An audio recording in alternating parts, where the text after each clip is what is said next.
Hello everyone, welcome back to economics third class. जैसा कि पिछले क्लास में हमने देखा था किसी भी इकोनॉमी का फंक्शनल स्ट्रक्चर क्या होता है, जिसके अंदर हमने देखा था कि एक बेसिक स्ट्रक्चर था, एक सपोर्टिव स्ट्रक्चर था। बेसिक में हमने देखा था कि एडमिनिस्ट्रेटेड प्राइस मैकेनिज्म क्या होता है, मार्केट प्राइस मैकेनिज्म क्या होता है, मिक्स प्राइस मैकेनिज्म क्या होता है।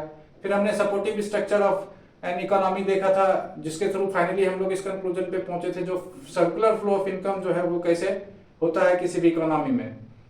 तो वैसे तो देखा जाए तो आज का क्लास होना चाहिए फर्दर जो है वो best classification of circular flow of income, मतलब कि सर्कुलर फ्लो ऑफ इनकम का और आगे क्या क्लासिफिकेशन होता है। लेकिन उससे पहले सबसे पहले यह भी जानना जरूरी है कि जो हमारा इंडियन इकोनॉमी है उसका इवोल्यूशन किस किस तरीके का, मतलब इवोल्यूशनरी पैटर्न है। और सबसे बड़ी बात कि इसमें हमें यह भी पता चल जाएगा कि हम कैसे शिफ्ट हुए एडमिनिस्ट्रेटेड प्राइस मैकेनिज्म से जो है मिक्स प्राइस मैकेनिज्म पे किस प्रकार शिफ्ट हुए। ठीक है, तो चलिए आज स्टार्ट करते हैं। आज का टॉपिक यही है, evolutionary pattern of Indian economy. ठीक है, तो बहुत सारे फेजेस हैं जिसमें हमारे जो इंडियन इकोनॉमी का जो इवोल्यूशन है वो बटा हुआ है। अगर सबसे पहला फेज हम लें, यानी प्रायर टू ब्रिटिश एरा, मतलब ब्रिटिश साम्राज्य से पहले जो इकोनॉमी था हमारा वो कैसा था। तो हमारा जो इकोनॉमी था वो सेल्फ सफिशिएंट इकोनॉमी था। सेल्फ सफिशिएंट मतलब खुद की जरूरतों को हम लोग खुद ही पूरा कर लेते थे अपने कंट्री में, और उस समय जरूरतें भी कम थी, अभी जरूरतें बढ़ गई हैं। ठीक है, और क्या इकोनॉमी था, किस टाइप का, रूरल इकोनॉमी था। ठीक है, रूरल इकोनॉमी। तो रूरल इकोनॉमी मतलब क्या, इसमें भी हमारा क्या था, एग्रो बेस्ड इकोनॉमी था, एग्रो बेस्ड इकोनॉमी। यानी कि ऑलमोस्ट जो है all of the families were associated with the agricultural sector. ठीक है ना, ओके। अब इसके बाद आ जाता है, ये तो प्रायर टू ब्रिटिश एरा हो गया। अब during British era,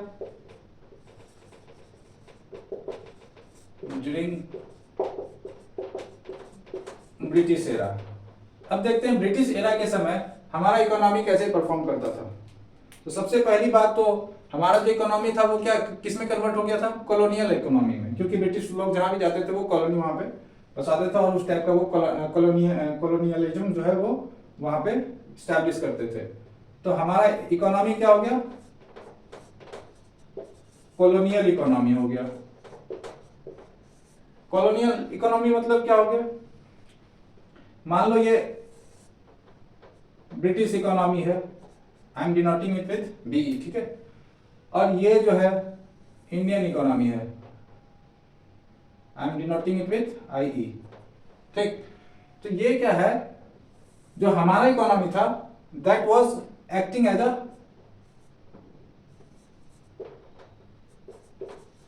peripheral support. ठीक है, पेरिफेरल सपोर्ट मतलब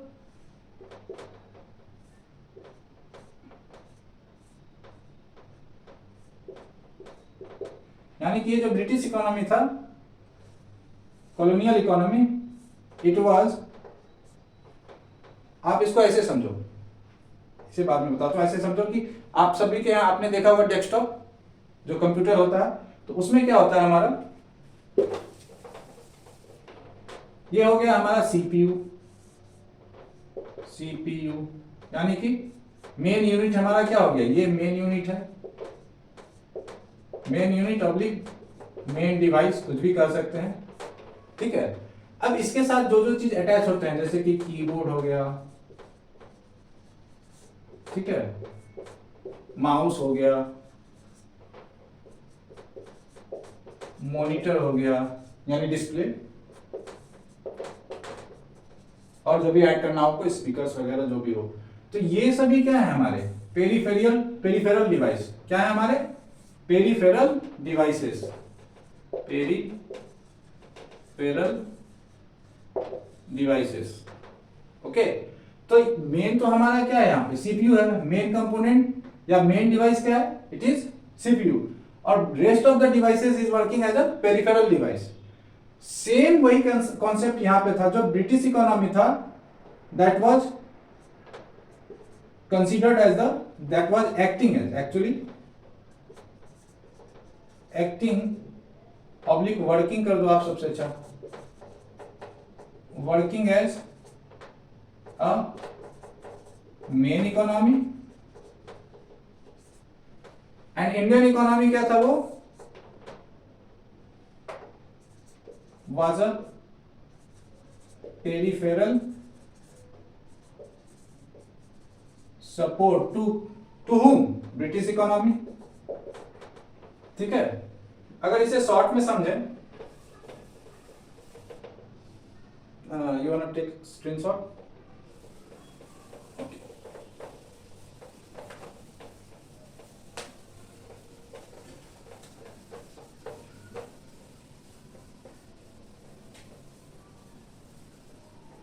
तो ये जो पेरिफेरल सपोर्ट था हमारा, पेरिफेरल सपोर्ट, सपोर्टिव नेचर जो था हमारा इंडियन इकोनॉमी का, इसका रीजन क्या था? What was the reason behind it? Actually क्या था, जो ब्रिटिश इकोनॉमी था, आप समझ लो ये इंडियन इकोनॉमी है and this is British economy. Okay, what British economy was doing actually, ये जो ब्रिटिश इकोनॉमी है ये क्या करता था, बहुत ही सस्ते में रॉ मटेरियल्स खरीदता था। कहां से? इंडियन इकोनॉमी से ही। From Indian economy itself British economy was getting cheap raw materials, or what it does after getting the raw material, ये जो है मार्केट भी प्रोवाइड करता था, मार्केट फॉर फिनिश्ड गुड्स। ठीक है, तो उन रॉ मटेरियल से जो भी ये सामान बनाते थे, तो वो जो है फिनिश, मतलब पहले क्या था, इंडियन इकोनॉमी हाथ से ही सभी बनाते थे, खिलौना वलौना सभी हाथ से बनता था। अब ये क्या हो गया, फिनिश गुड्स जो मशीनों से बनने लगे, तो उनकी क्या होगी, उनकी जो मतलब टेक्सचर था उनका, उसमें और ज्यादा शार्पनेस आ गया, जिसके कारण क्या हो गया, इनका जो इंडियन इकोनॉमी है वो एक बहुत बड़ा मार्केट हब भी बन गया, क्योंकि लोग उनसे मतलब जो हाथ से बने हुए थे उनसे ज्यादा पसंद करने लगे, जो एकदम शार्पली जो है फिनिश किया गया गुड्स था, प्रोडक्ट था उनको। तो ये हमसे ही सामान खरीदते थे और फिर हम ही को बेच देते थे। तो यहां से इनको जो प्रॉफिट होता था, what they do of this profit, they reinvest this profit, invest this profit into our economy, हमारे ही इकोनॉमी में फिर से ये क्या कर देते थे, री इन्वेस्ट कर देते थे, तो वो प्रॉफिट फिर बढ़ जाता था। ओके, तो इस टाइप से क्या हो गया, जो ब्रिटिश एरा के समय जो था वो हमारा इकोनॉमी चल रहा था। सेकेंड थिंग कि जो ब्रिटिश एरा के समय एक और चीज था जिसके कारण हम पीछे रह गए। जो ब्रिटिश का इकोनॉमी था, ब्रिटेन का इकोनॉमी था, वो एग्रीकल्चरल बेस्ड इकोनॉमी था, एग्रीकल्चरल प्रोडक्ट बेस्ड, मतलब एग्रीकल्चरल बेस्ड मतलब वहां के लोग किसान मतलब खेती बाड़ी करते थे, ऐसा कुछ नहीं, मतलब कि जो British economy was based on agricultural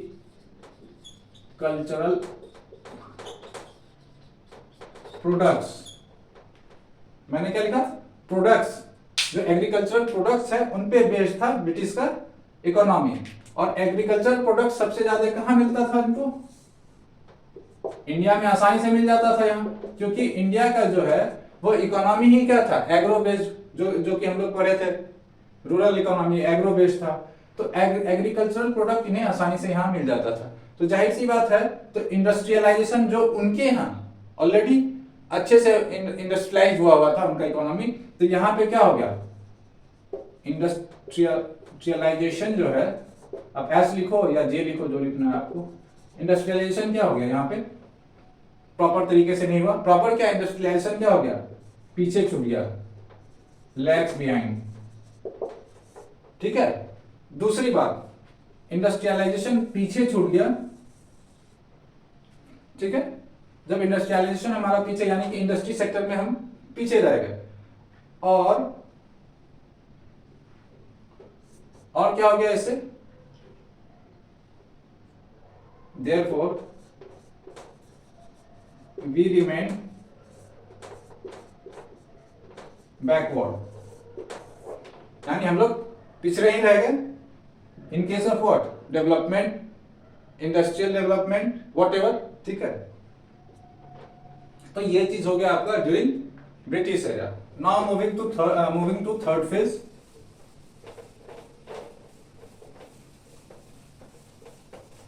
third phase क्या है हमारा, just after independence, just after independence. तो जस्ट आफ्टर इंडिपेंडेंस जो है Indian economy was comprised by किन किन चीजों से जो है इंडियन इकोनॉमी जो है गुजर रही थी। सबसे पहले lack of infrastructure, lack of infrastructure, हमारे पास आधारभूत संरचनाएं नहीं थी। ठीक है, इंफ्रास्ट्रक्चर मतलब ढांचा, बुनियादी ढांचा। ठीक, दूसरा हमारे पास इन्वेस्टमेंट भी नहीं था। इन्वेस्टमेंट रहता तो जाके हम लोग इंफ्रास्ट्रक्चरल ग्रोथ पे ध्यान देते या फिर इंडस्ट्रियलाइजेशन पे ध्यान देते। ठीक है, तो लैक ऑफ इन्वेस्टमेंट। ठीक है, इसके अलावा हाई पॉवर्टी, गरीबी बहुत ज्यादा थी। Just after independence Indian economy was characterised by what, lack of infrastructure, lack of investment, high poverty, high unemployment,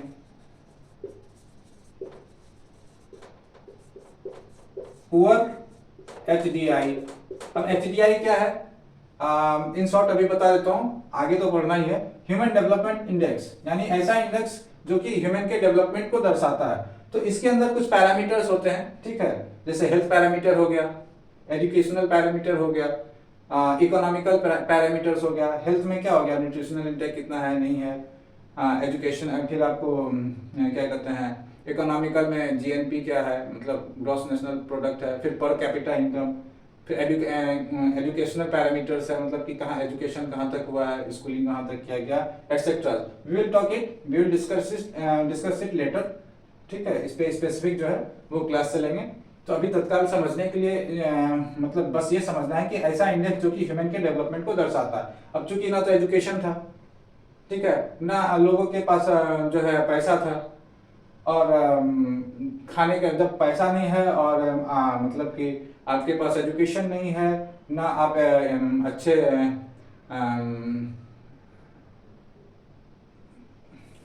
ऐसे को ना किसी भी अच्छे क्या कहते हो, तो परिवेश की तरफ आप जो है एक्सपोजर है आपका, तो जाहिर सी बात है आपका जो डेवलपमेंट इंडेक्स है वो क्या रहेगा, नीचे रहेगा। तो इसलिए पुअर HDI। तो these were the characteristics which the Indian economy was characterised just after the independence. Okay, now moving to our fourth phase. Fourth phase में हम लोग चलते हैं। Fourth phase of Indian economy जो है वो क्या कैरेक्टराइज्ड था। Okay, what was the characteristic features that Indian economy comprised in the fourth phase. Fourth phase को, अच्छा आप लोग इस टाइप से मतलब चूंकि मैं तो बोर्ड पे बता रहा हूँ, फिर छोटा हो जाएगा तो दिखेगा नहीं, आप लोग इस टाइप से बांट लेना। यहाँ पे लिख लेना प्रायर टू ब्रिटिश एरा, फिर आप यहाँ बनाना इस टाइप से कॉलम बना लेना ड्यूरिंग ब्रिटिश एरा, फिर बना लेना आप जस्ट आफ्टर इंडिपेंडेंस, फिर एक कॉलम बना लेना आप ठीक है फोर्थ फेज में अभी मैं बताने जा रहा हूँ। फिर जो भी नेक्स्ट फेज बताऊंगा, 6th और 7th फेज है, तो जो भी मैं बताऊंगा इस टाइप से कॉलम वाइज आप लिख लेना, that will be more helpful and more easier to learn things. Okay,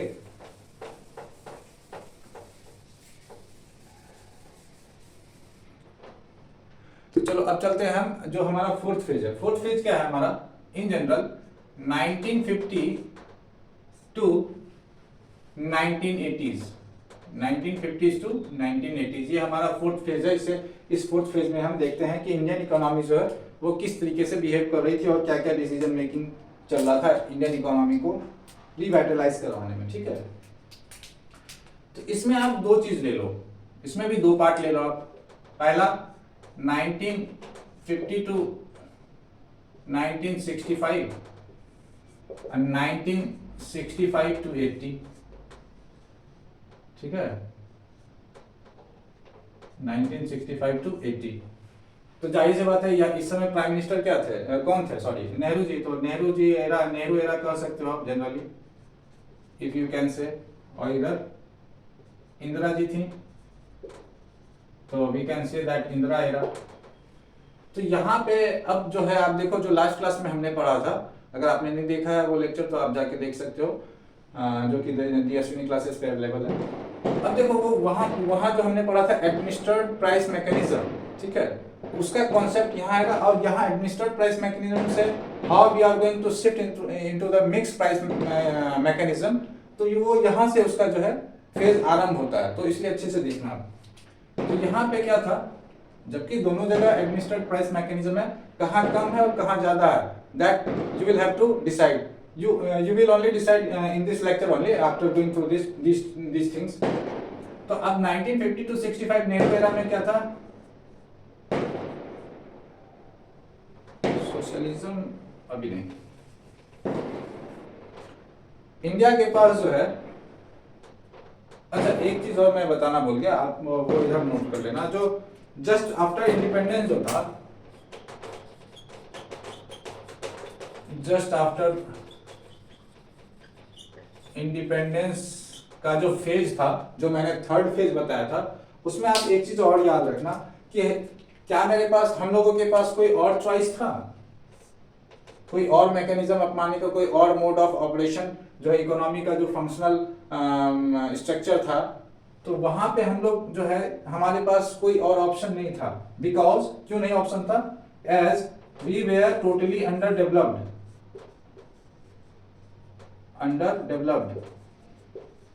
और अंडर डेवलप्ड से या आप डेवलपिंग बनो या डेवलप्ड कंट्री बनो, जो भी बनो, डेवलपिंग ऑब्लिक डेवलप्ड, इसका जो अंडर डेवलप्ड से डेवलपिंग या डेवलप्ड यहां तक का जो दूरी तय करना है, तो जब हमारे पास कोई ये नहीं है तो एक ही मोड ऑफ ऑपरेशन है,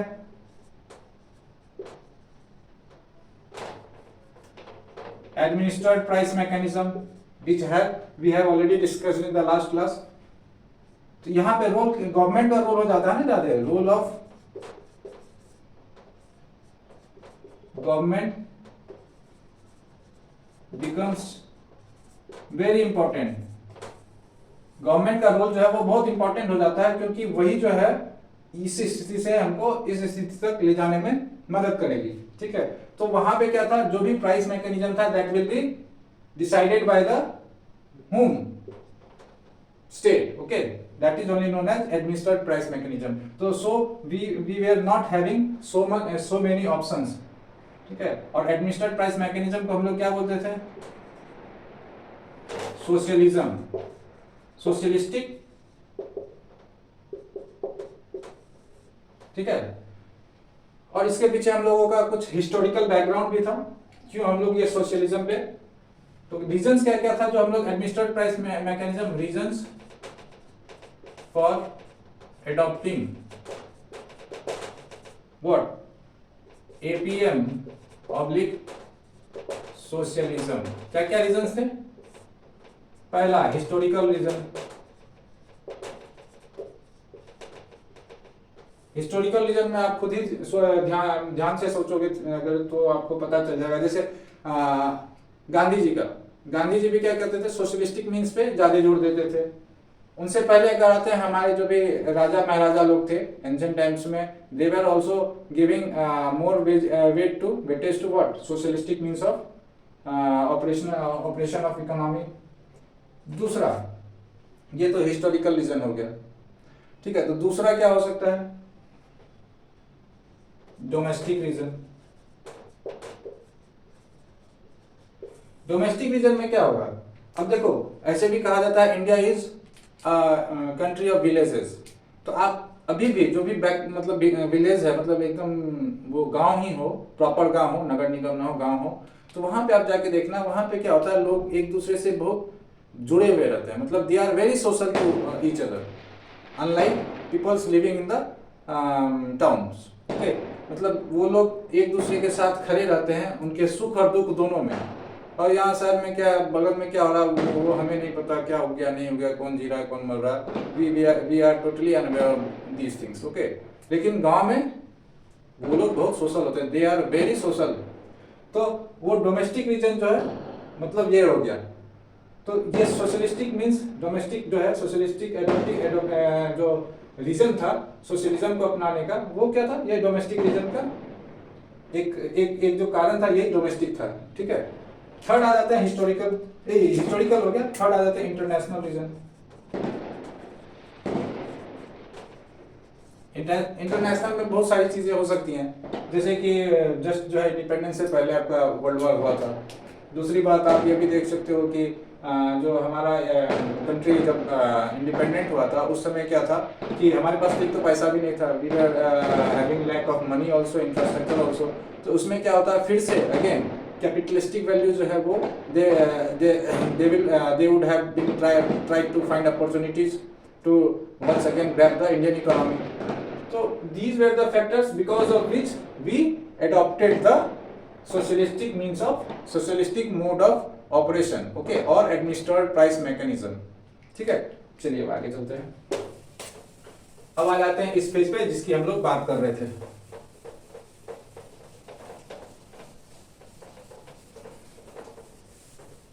तो चौथा फेज जो है वो नेहरू, जैसे दो फेज में बांट दिया गया है, एक नेहरू एरा और एक Indian era, Indira era.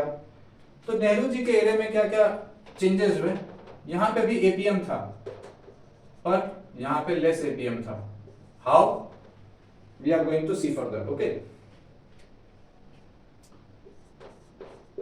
Socialism 1 point due to APM. Okay, अब क्या हुआ कि यहाँ पे इकोनॉमी को आगे बढ़ाने के लिए बहुत सारी चीजें यहाँ पे की गई, जैसे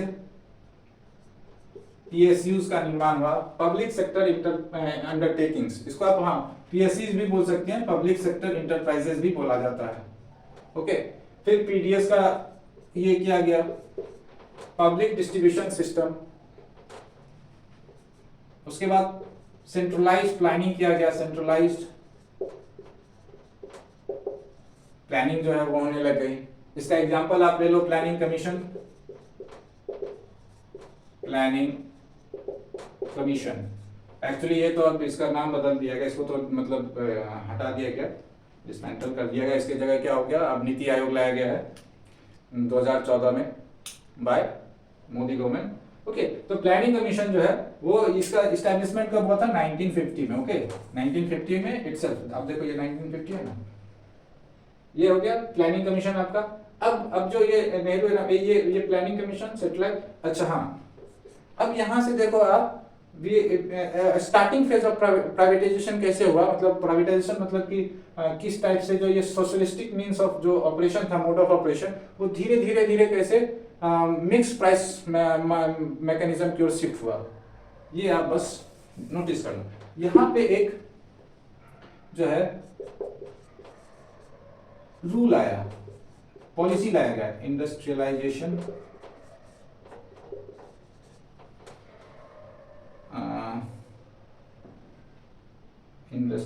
policy. Actually I am forgetting the proper name. एक पॉलिसी 1956 में लाया गया था जिसको कि इंडस्ट्रियल नहीं कर दो आप, इंडस्ट्रियल पॉलिसी आई थी, मैं यहाँ पे लिख देता हूँ 1 मिनट। तो वो industrial policy, what was the motive of bringing that policy, this policy, industrial policy? Actually जो प्राइवेट फील्ड मतलब प्राइवेट सेक्टर्स थे वो भी इकोनॉमी के रनिंग में जो है, इकोनॉमी के क्या कहते हैं आप, चलने में वो मदद करे, यानी कि उनका भी योगदान हो। तो एक इंडस्ट्रियल जो है वो आप ये कह सकते हो पॉलिसी रेजोल्यूशन कर दो सबसे अच्छा। इंडस्ट्रियल मैं यहाँ पे लिख देता हूँ इसे Indira it will cover it later. Okay, आप यहाँ पे आ जाओ, इंडस्ट्रियल पॉलिसी रेजुलेशन, एक्चुअली यही नाम भी था, ऑफ 1956। तो 1956 में जो इंडियन पॉलिसी रेजुलेशन आया, इसमें कुछ बाकी डिटेल तो बाद में पढ़ेंगे, कुछ कैरेक्टरिस्टिक फीचर मैं बता देता हूं। इसमें क्या था, यहां पे यहीं से स्टार्ट हो गया, encouragement to village and small scale industries, village level या स्मॉल स्केल इंडस्ट्रीज को इनकरेज किया जाने लग गया। ठीक है, उसके बाद नॉन डिस्क्रिमिनेटरी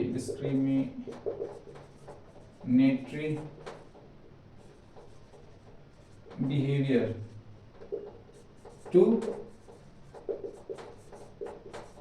प्राइवेट एंटिटीज, यानी कि प्राइवेट जो मतलब एंटिटीज थे उनके प्रति जो भेदभाव था उसको जो है कम किया जाने लग गया। नॉन डिस्क्रिमिनेटरी, वो अलग बात है कि अभी भी वो भेदभाव चल रहे हैं। अगर आप प्राइवेट जॉब में हो तो जो भी लड़की के माता पिता हैं वो आपको लड़की देने से पहले 100 बार सोचेंगे, फिर चाहे आप 1 लाख रुपया महीना ही क्यों ना कमाते हो।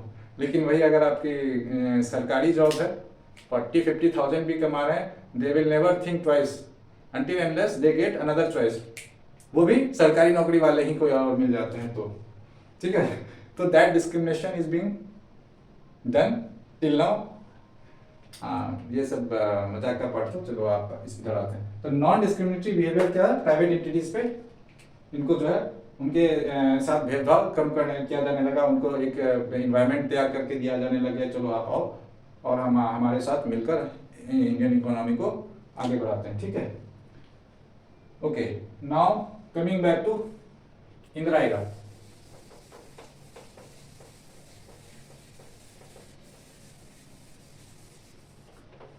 अब इंदिरा एरा में क्या हुआ, 1965 टू 1980, ठीक है। तो ये जो हमारा इंदिरा जी का इस समय सरकार था, इंदिरा गांधी जी का, अब ये क्या था, ये फेज ऑफ रेडिकल सोशलिज्म, मतलब कि बहुत ज्यादा जो है सोशलिज्म को मतलब एकदम जो उसका हाई लेवल होता है वो था ये फेज। ठीक है, कैसे था, आप लोगों ने सुना होगा कि जब इंदिरा गांधी की सरकार थी तो उन्होंने जो है सारे बैंक्स जिनको सबको नेशनलाइज कर दिया था। तो नेशनलाइजेशन किसका, नेशनलाइजेशन ऑफ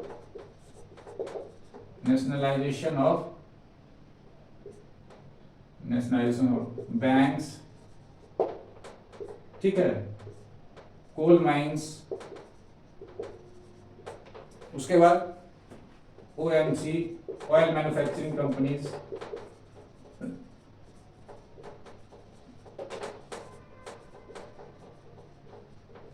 ओके, और बताओ इंश्योरेंस कंपनीज, आप इंश्योरेंस में डायरेक्ट लिख दे रहा हूं, एक्सेट्रा। तो इन सभी को पकड़ के क्या किया गया, जो है सभी को नेशनलाइज किया गया। ठीक है, तो this was the phase of radical socialism. Okay, here अब यही मैं कह रहा था, यहाँ पे क्या था, लेस एडमिनिस्ट्रेटेड प्राइस मैकेनिज्म, और यहाँ पे क्या हो गया, फुल फेयर्ड। ठीक है, मतलब बहुत ज्यादा इंटेंसिफाइड एडमिनिस्ट्रेटेड प्राइस मैकेनिज्म यहाँ पे है, यानी कि जो है जितनी सोशलिस्टिक मोड ऑफ ऑपरेशंस थी उसको एकदम फुल फेयर में जो है वो पूरी तरीके से पूरी प्रवाह में इसका जो है निर्वाह किया गया। ओके, तो एटसेट्रा कर लो जो भी बचे। तो ये जो फेज ऑफ रेडिकल ये सोशलिज्म था वो इंदिरा गांधी के समय आया था। अब मूविंग फॉरवर्ड,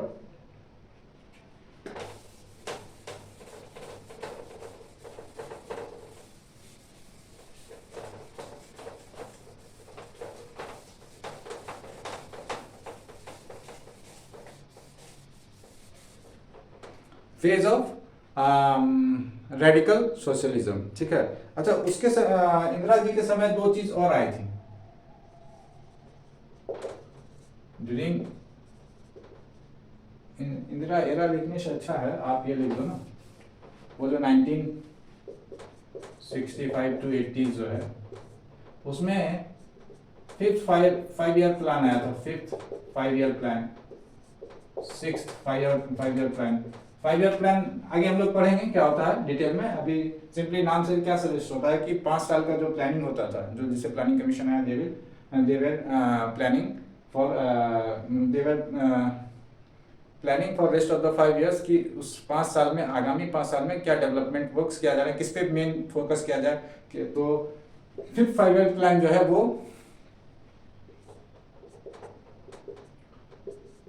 वो बेस्ड था पॉवर्टी इरेडिकेशन पे, यानी गरीबी हटाओ, सुना भी होगा आपने। और सिक्स्थ एम्प्लॉयमेंट जनरेशन,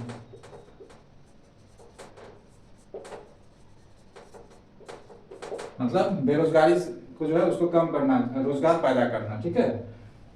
तो ये देखिए ये इनका थीम था, यानी कि 5 साल का जो ये फिफ्थ 5 ईयर प्लान था वो आगामी 5 साल में जो उनका मोटिव था वो क्या था, पॉवर्टी इरेडिकेशन, और सिक्स 5 ईयर का एम्प्लॉयमेंट जनरेशन। ओके,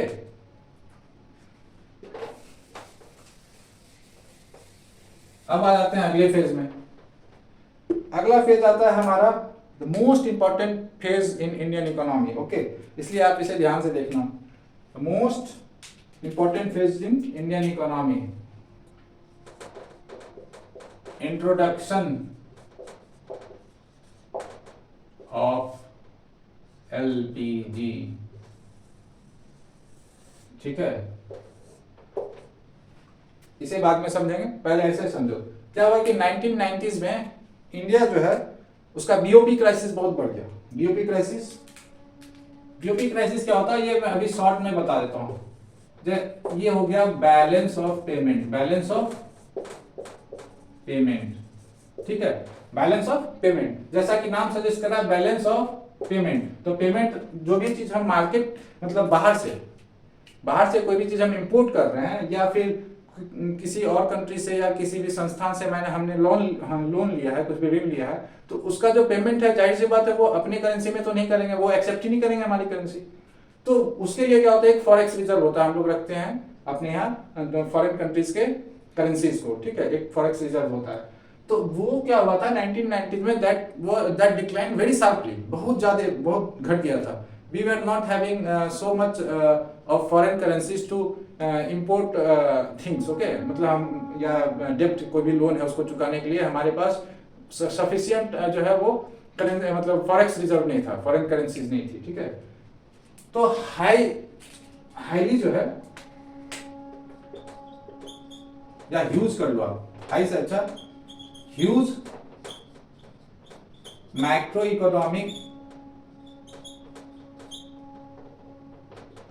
और मैक्रो का कॉन्सेप्ट मैंने फर्स्ट क्लास में बताया था। अगर आपको कंफ्यूज होना you can go to the first lecture and just watch it. उसमें सिर्फ और सिर्फ इकोनॉमी का डेफिनेशन पे ही बात हुआ था और किस टाइप का इकोनॉमी होता है, ठीक है। तो macro economy, huge macro economy imbalance, जिसके कारण जो है क्या हो गया, बीओपी क्राइसिस आया था, ठीक है। और इसका और भी रीजन था, एक तो ये बैलेंस ऑफ पेमेंट हो गया उस समय, उसके बाद क्या हो गया कि हमारा जो करंट अकाउंट डेफिसिट,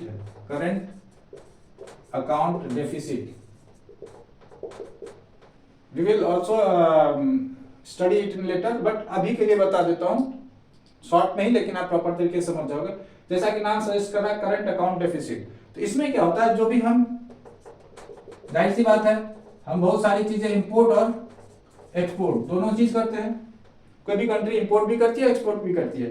तो क्या होता है, जब द वैल्यू ऑफ इंपोर्ट, ठीक है, import of whatever goods और सर्विसेज, थिंग्स जो भी आप ले लो, is much more greater than export, ठीक है, export of goods and services, या ग्रेटर देन ही ले लो, मच मोर भी छोड़ दो, ग्रेटर देन ही ले लो। तो क्या हो गया, जो भी चीजें हम इंपोर्ट आयात कर रहे हैं बाहर से और जो भी चीजें एक्सपोर्ट कर रहे हैं, तो आयात जो कर रहे हैं उसका वैल्यू जो है वो ज्यादा है, और जो एक्सपोर्ट कर रहे हैं, जो निर्यात कर रहे हैं, जो आयात कर रहे हैं उसका पैसा ज्यादा है, मतलब जो बहुत ज्यादा वैल्यू का हम आयात कर रहे हैं, मान लो कि 10 रुपए का हम आयात कर रहे हैं और 5 रुपए का निर्यात कर रहे हैं, तो कितना डेफिसिट हो गया? कम, 5 रुपए का कमी हो गया, यानी कि वो हमारा क्या हो गया? करंट अकाउंट डेफिसिट हो गया। तो वही दर्शाता है when the value of goods and services और इंपोर्ट ऑफ गुड्स और सर्विसेज जो भी हो is greater than the value that we export, ठीक है, गुड्स या सर्विसेज जिसका भी है, तो दैट जो है indicates towards current account deficit. ज्यादा होगा तो सरप्लस होगा, और कम है, डेफिसिट मतलब क्या हो गया? कम, और अकाउंट करंट मतलब क्या हो? चालू खाता।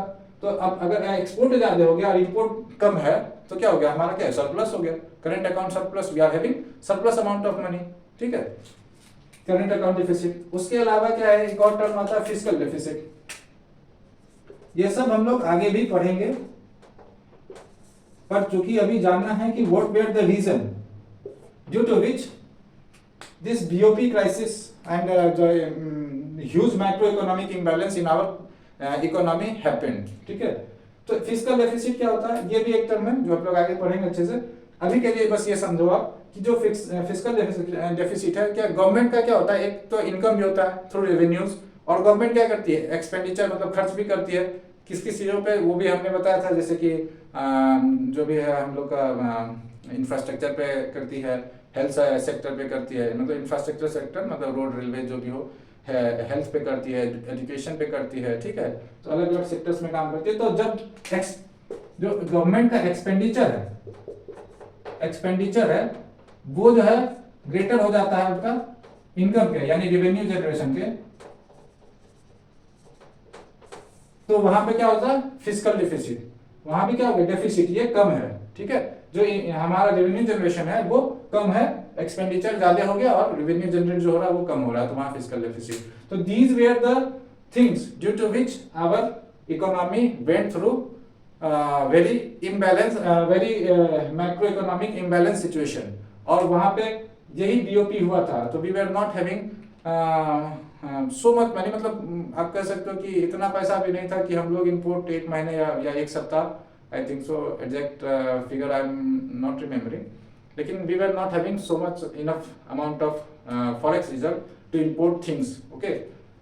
तो वहां पे उस समय सरकार थी PV Narasimha Rao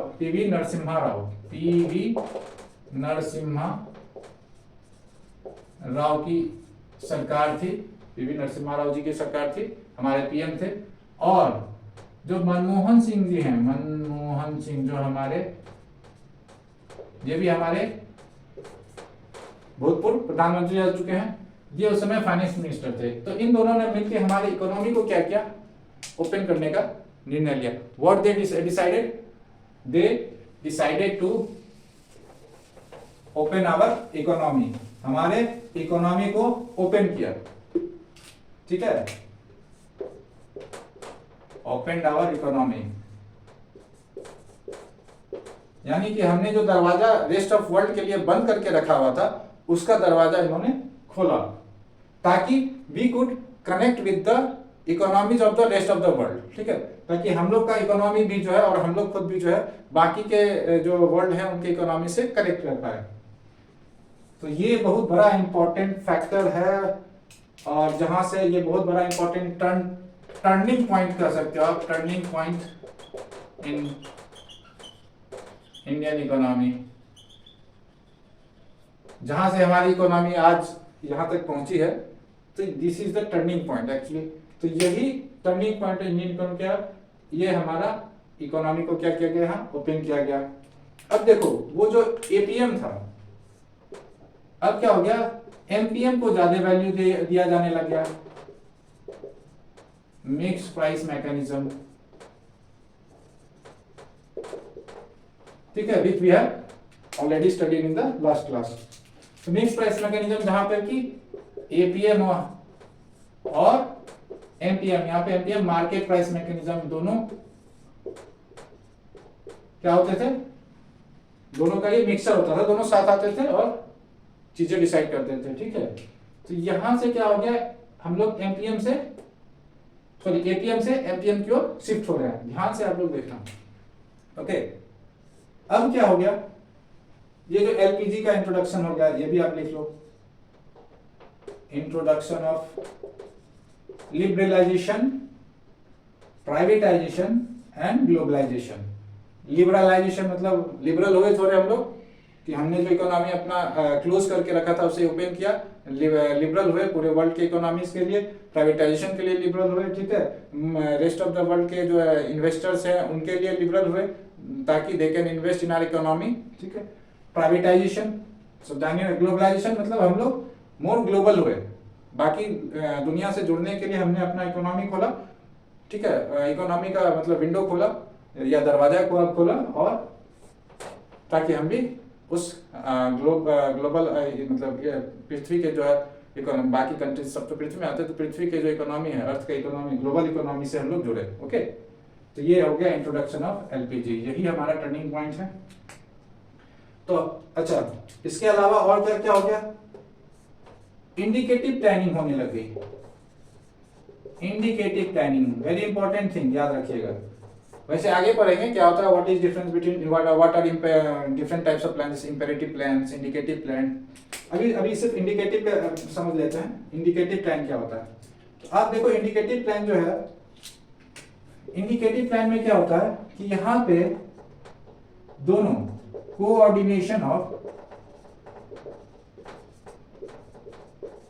public and private entities, यानी कि दोनों मिलकर जो है एक फ्यूचर का स्कोप तैयार करते हैं, उस हिसाब से प्लानिंग करते हैं। ओके, यानी कि आप देखो यहां पे भी coordination between of public and private, coordination of public and private. अब यही चीज यहां पे आ रहा है ना, एपीएम एडमिनिस्ट्रेड मतलब क्या था, यहाँ पे स्टेट डिवाइस करती थी प्लान्स को, ठीक है, और मार्केट में कौन करता था, मार्केट फोर्सेस करती थी। तो यहाँ पे पब्लिक और प्राइवेट एंटिटीज जो है वो साथ मिलके आए और प्लानिंग करना शुरू किए। तो प्लानिंग में भी क्या हो गया, यहाँ पे प्राइवेट एंटिटीज का भी रोल प्ले होने लग गया। इस टाइप से क्या हो गया, हमारा ये जो इकोनॉमी है वो यहाँ से ओपन हुआ। अब आते हैं इसके अगले फेज में हम लोग। This was the main important phase of our economy. इसके जस्ट बाद क्या हो गया,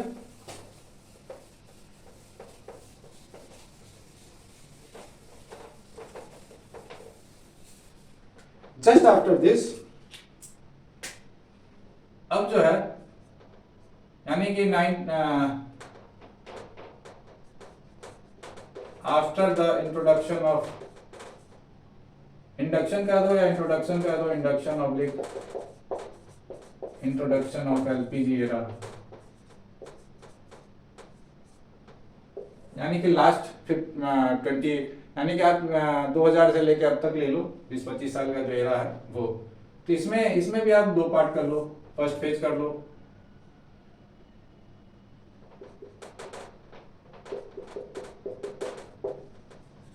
नाउ अर्लियर कर लो फर्स्ट, अच्छा प्रायर या अर्लियर। तो पहले क्या हुआ, इसके बाद जो है एलपीजी का जो इंट्रोडक्शन हुआ, उसके बाद का जो एरा हुआ उसमें क्या हुआ कि हम लोग जो है अर्बन डेवलपमेंट पे ज्यादा ध्यान दिए।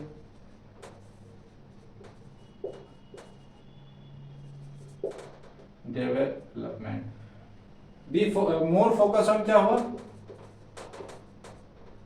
More focus on urban development, जिसके कारण बहुत सारी मतलब प्रॉब्लम भी हुई। क्या क्या प्रॉब्लम हुआ, जैसे कि जो नक्सलाइट था, नक्सलिज्म जो है, इसके कारण ये सीधा एक काम करता हूं, इंटेंसिफाइड नक्सलिज्म, ठीक है, नक्सलिज्म जो है वो बढ़ गया, बहुत ज्यादा हो गया। उसके अलावा इन्वायरमेंटल डिग्रेडेशन,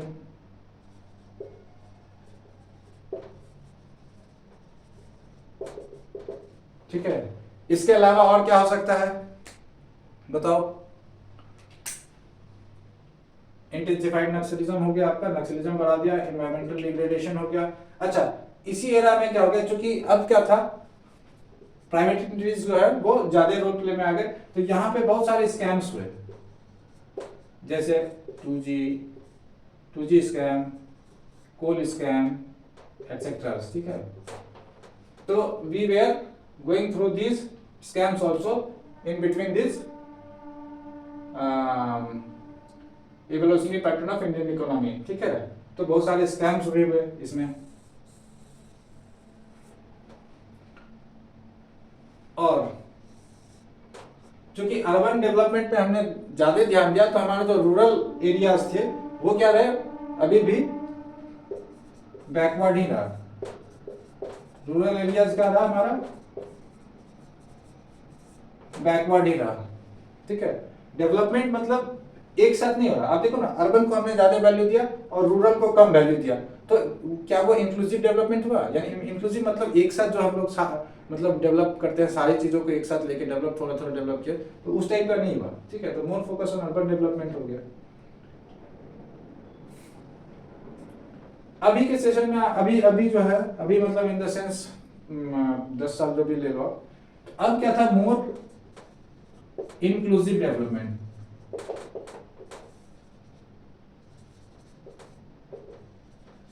मोर छोड़ दो, इंक्लूसिव डेवलपमेंट। अभी क्या है, सबको साथ लेके डेवलप करने का हम लोग का प्लान आया। इसके अलावा क्या आया, right based development plan. Right based मतलब आपको बहुत सारी राइट्स मतलब दी गई, जैसे कि right to information, RTI act जो है, राइट टू एजुकेशन, ठीक है, एटसेट्रा। इसके अलावा बहुत सारे हैं, मेक इन इंडिया हो गया आपका, these things will come in make in India. और what can be more characteristic features,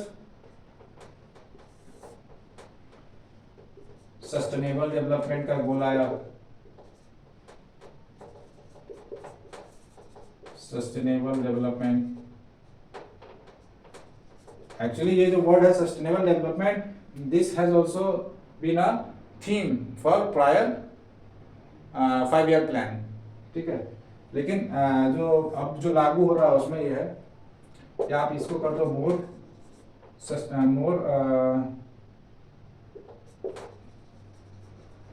focus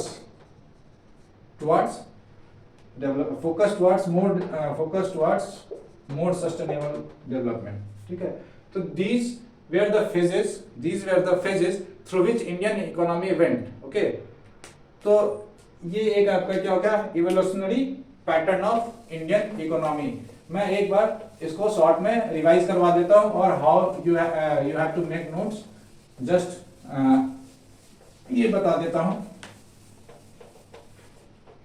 आप इसको इस तरीके से बांट लेना, यहां पे लिखना आप प्रायर टू ब्रिटिश एरा, ठीक है। क्विक रिवीजन है, जिसमें क्या था, रूरल बेस्ड था हमारा इकोनॉमी, यानी एग्रो बेस्ड। दूसरा सेल्फ सफिशिएंट। अब आ जाना यहाँ पे आप ड्यूरिंग ब्रिटिश एरा, ये क्या था हमारा, कॉलोनियल इकोनॉमी। बाकी आप रेस्ट लिख लेना जो बताया था हमने। फिर आ जाना जस्ट आफ्टर इंडिपेंडेंस,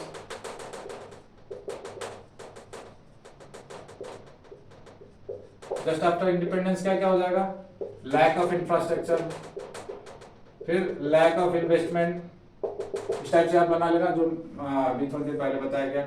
फिर आ जाना आप जो फेज है 1950s टू 1980, इसमें आप हमने देखा एक क्या, नेहरू एरा और इंदिरा एरा, ये लेस एपीएम यानी सोशलिज्म था यहाँ भी, ये हाईली इंटेंसिफाइड एपीएम, जहाँ पे रेडिकल सोशलिज्म, जो नेशनलाइजेशन ऑफ बैंक्स हुआ, यहाँ पे जो इंडस्ट्रियल पॉलिसी रेजोल्यूशन 1956 या फिर प्लानिंग कमीशन जो भी हो गया। फिर आप आ जाना यहाँ पे इंट्रोडक्शन ऑफ एलपीजी, सबसे important point in our economy. फिर आ जाना आफ्टर द, या लेटर फेजेस कर दो ना आप, लेटर फेजेस टिल नाउ।